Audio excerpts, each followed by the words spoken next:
So, what happens when it all falls apart? I mean, really, truly falls apart.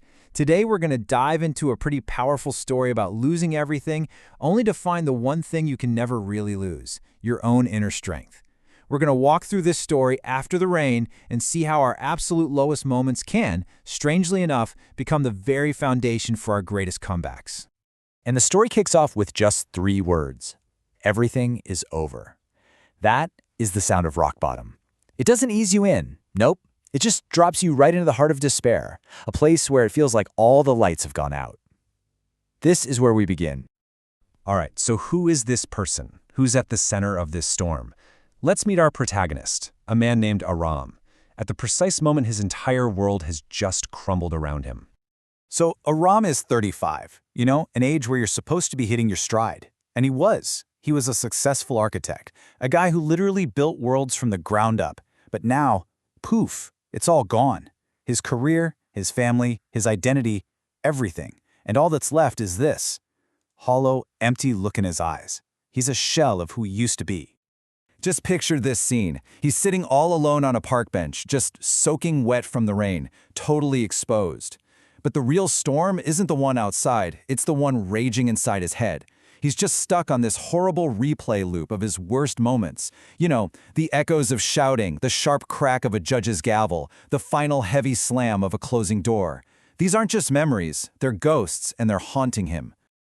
And right there, at what feels like the absolute end of the line, something happens. A totally random encounter that changes everything. And this brings us to the story's big turning point, a simple chat with a flower seller named Anna. So he's looking at her flower stand, and he sees these wilted flowers. And, boom, he sees himself. It's like he's looking in a mirror. He's projecting all of his own feelings of being broken and useless right onto them. In his mind, they're both beyond saving. It's a perfect, heartbreaking metaphor for how he feels. But Anna, she sees something totally different. And her response is just perfect. She doesn't argue with him, she agrees. Sure, the flowers look wilted, but then she points to what's unseen. The roots. She offers this simple, amazing piece of wisdom. Just because something looks dead on the surface doesn't mean it is. There's still life underneath, just waiting. And then she brings it right back to him. People are the same. Aram, though, he's just not there yet. He can't see it. It's like he's trying to listen, but all he can hear is his own pain telling him it's over.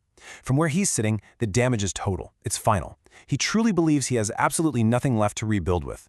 For him, even the roots are gone. And this is where Anna just completely flips the script. It's a total game changer. She doesn't argue. She just reframes the whole idea of having nothing. She suggests that hitting rock bottom isn't the end. It's a new beginning. It's a kind of freedom.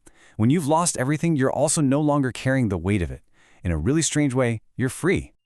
Okay, let's just pause on that for a second, because this idea is everything. It's the whole core of the story.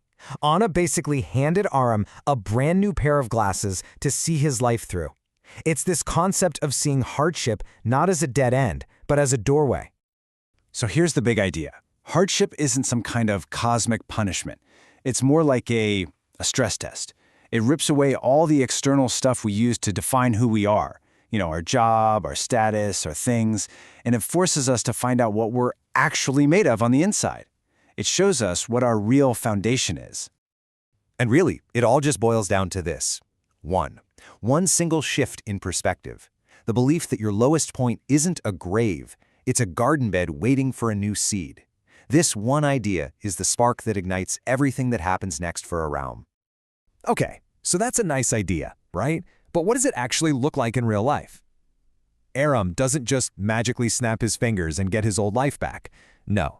Instead, he starts the really hard work of building something totally new. And you won't believe where we find him next. He's back on a construction site. But hold on, he's not the guy in the clean shirt pointing at blueprints anymore. He's the guy getting his hands dirty. The master architect is now a laborer, doing the hard physical work from the ground up. I mean, just look at this shift. It's incredible. Before, his work was all top-down. He was the architect, looking down from above, working with abstract ideas and plans. And now, it's bottom-up. He's a laborer, literally starting with a concrete foundation, with the dirt and the grit. He's not just building a structure anymore. He's rebuilding himself from the ground floor. And all of this leads us to the powerful conclusion of Aram's story. It's where he finally takes that lesson from Anna and makes it his own, and he discovers what this whole painful journey was really about. And here it is, his big realization, in his own words. He gets it now. He finally, truly gets it. This whole disaster wasn't meant to destroy him. It was meant to teach him. It was a brutal, painful lesson in how to build. A lesson that showed him what a weak foundation felt like, so he could learn, this time, how to build one that would never, ever crumble again. And ultimately, that's the powerful truth this whole story leaves us with. We all fall down. We all face things that bring us to our knees. That's just part of life. But the point of the fall isn't to keep us down there. The point is to teach us how to plant our feet, tighten our core, and learn to stand up again, stronger and steadier than we ever were before. So that leaves us with one last thing to think about. Whether you're going through a storm right now or just enjoying a sunny day, every day is an act of building. So the question this story asks each of us is a really personal one. What kind of foundation are you building today?